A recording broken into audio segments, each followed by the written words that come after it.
पूरा परिवार मेरे पिता के लिए खुश है। 60 साल की उम्र में उन्होंने 30 साल छोटी महिला से दोबारा शादी की, लेकिन शादी की रात रोने की आवाज ने हम सबको चुप करा दिया। मेरे पिता का नाम नरेंद्र है। इस साल उनकी उम्र 60 साल हो गई है। मेरी माँ का कैंसर से निधन हो गया था जब मैं और मेरी बहन कॉलेज में थे।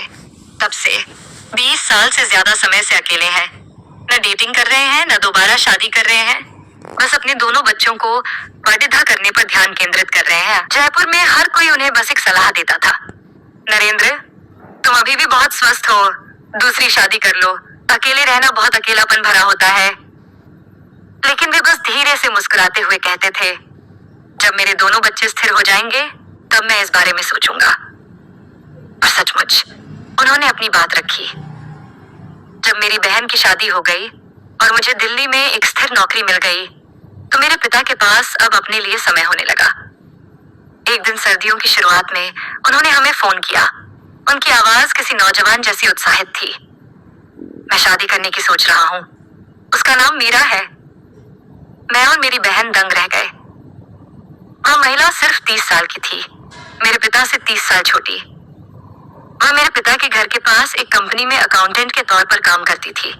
तलाकशुदा थी और उसकी कोई संतान नहीं थी। वे जयपुर में मध्यम आयु वर्ग के लोगों के लिए एक योग क्लास में मिले थे। शुरू में बस हल्की फुल्की बातचीत हुई, जो धीरे धीरे समझ में बदल गई। हम चिंतित थे, डर था कि उनका फायदा उठाया जाएगा।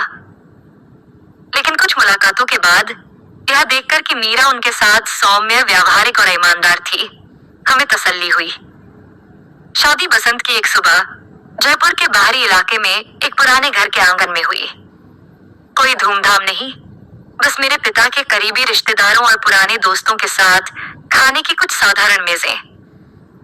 मीरा ने गुलाबी साथी पहनी थी, बाल बांधे थे, चेहरा सुबह के सूरज की तरह कोमल था। मेरे पिताजी घबराए हुए थे, पूरे समय मुस्कुराते रहे, बिल्कुल किसी युवा की तरह जो पहली बार शादी कर रहा हो।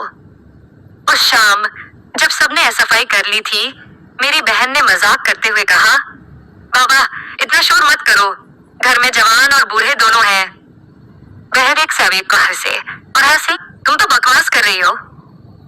फिर वो मीरा को दुल्हन के कमरे में ले गए, मेरे माता पिता का पुराना कमरा। यही वह कमरा था जहाँ वे और मेरी माँ दशकों से रह रहे थे, जहाँ उन्होंने अपनी अंतिम सांसें ली थीं। हमने उन्हें इसकी मरम्मत करने की सलाह दी थी, लेकिन उन्होंने सिर्फ पर्दे बदले थे। इसे ऐसे ही रखने से मुझे ज्यादा आराम मिलेगा, उन्होंने कहा। सबके सो जाने के लगभग 1 घंटे बाद मुझे अचानक दालान के किनारे से कुछ आता हुआ सुनाई दिया। पहले तो मुझे लगा कि यह कोई बिल्ली है, लेकिन फिर एक चीख निकली, साफ, घबराई हुई, डर से भरी हुई। मैं उछल पड़ी और अपनी बहन के साथ अपने पिता के कमरे की तरफ दौड़ी। अंदर से एक चीख सुनाई दी, नहीं, प्लीज मत करो, मत करो। मैंने दरवाजा धक्का देकर खोला। मेरी आंखों के सामने का दृश्य देखकर मैं अवाक रह गई।